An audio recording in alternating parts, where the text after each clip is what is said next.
നോറയെ save ആക്കാൻ വേണ്ടിയാണോ അൻസിബയുടെ കൂടെ നോറയെ വിട്ടത് എന്ന് എനിക്ക് നല്ല സംശയമുണ്ട് കേട്ടോ. കാരണം സിജോയും നോറയും വല്ലതും ആയിരുന്നെങ്കിൽ സിജോ വലിച്ചു കയറി ഒട്ടിച്ചേനെ നോറയെ.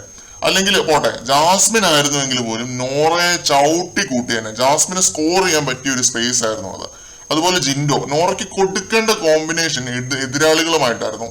നോറ ഇത്താത്ത എന്ന് വിളിക്കുന്ന ഒരു വ്യക്തിയുടെ കൂടെ വിട്ടതാണ് നോറ സേവ് ആവാൻ കാരണം എന്നെ സംബന്ധിച്ചിടത്തോളം. അൻസിബ ആയതുകൊണ്ട് മാത്രമാണ്. വേറെ ആരായിരുന്നുവെങ്കിലും ഒന്നെങ്കിലും നോറയെ നോമിനേഷനിൽ വിട്ടാനെ, അല്ലെങ്കിൽ രണ്ടുപേരും നോമിനേഷനിൽ പോയേനെ. അൻസിബ ആയതുകൊണ്ട് മാത്രമാണ് നോറയുടെ ചീവിയുടെ സൗണ്ട് കേട്ട് പ്രതികരിക്കാതിരുന്ന് നോമിനേഷനിൽ പോയത്. അൻസിബ കാണിച്ചത് ഒരു വലിയ മണ്ടത്തരാണ്, വളരെ വലിയ മണ്ടത്തരാണ്, ഇൻകോമ്പിറ്റൻസിയാണ്. ഒരിക്കലും ചെയ്യാൻ പാടില്ലാത്തൊരു കാര്യമാണ് അൻസിബ ചെയ്തത്. പക്ഷെ ഞാൻ അൻസിബയെ മാത്രം കുറ്റം പറയില്ല. ഈ കോമ്പിനേഷൻ പ്ലാൻ ചെയ്തവർക്ക് നോറയെ സേവ് ചെയ്യാൻ തന്നെയായിരുന്നു പ്ലാന്. അതുകൊണ്ടാണ് നോറയ്ക്ക് ഇതേപോലെ ഒരു നാരോ എസ്കേപ്പ് കിട്ടിയത്. ഒരു അവസാന നിമിഷം നോറ എസ്കേപ്പ് ആയത് അതുകൊണ്ടാണ്.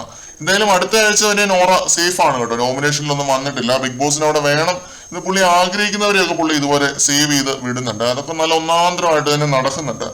ഇതൊക്കെ കണ്ട് വിലയിരുത്താൻ നിൽക്കുന്ന നമ്മളെപ്പോ ഉള്ളവരാണ് യഥാർത്ഥ മണ്ടന്മാര്. അവർക്ക് വേണമെങ്കിൽ അൻസിബയ്ക്ക് ഒരു ലെറ്റർ അയച്ചാൽ പോരെ, നോറയെ സേവ് ചെയ്യണം, നിങ്ങളൊന്ന് മാറിക്കൊടുക്കണം എന്ന് പറഞ്ഞിട്ട് ഒരു ലെറ്റർ അയച്ചാൽ മതി. ഇതൊക്കെ അവർക്ക് വളരെ എളുപ്പത്തിൽ ചെയ്യാൻ പറ്റുന്ന കാര്യങ്ങളാണ്. ഇങ്ങനെ ലെറ്റർ അയച്ചു കൊടുത്ത് ഭീഷണിപ്പെടുത്താറുണ്ടെന്നൊക്കെ നമ്മള് പുറത്തുനിന്ന് വന്ന കണ്ടസ്റ്റൻസ് തന്നെ പറഞ്ഞിട്ടുള്ള കാര്യമാണ്. അഭിഷേക്, ജയദീപ് അടക്കമുള്ളവര്. അതുകൊണ്ടാണ് നമ്മൾ ഇങ്ങനെ പറയുന്നത്. കൂടുതൽ അപ്ഡേറ്റുകളുമായിട്ട് വീണ്ടും കാണാം.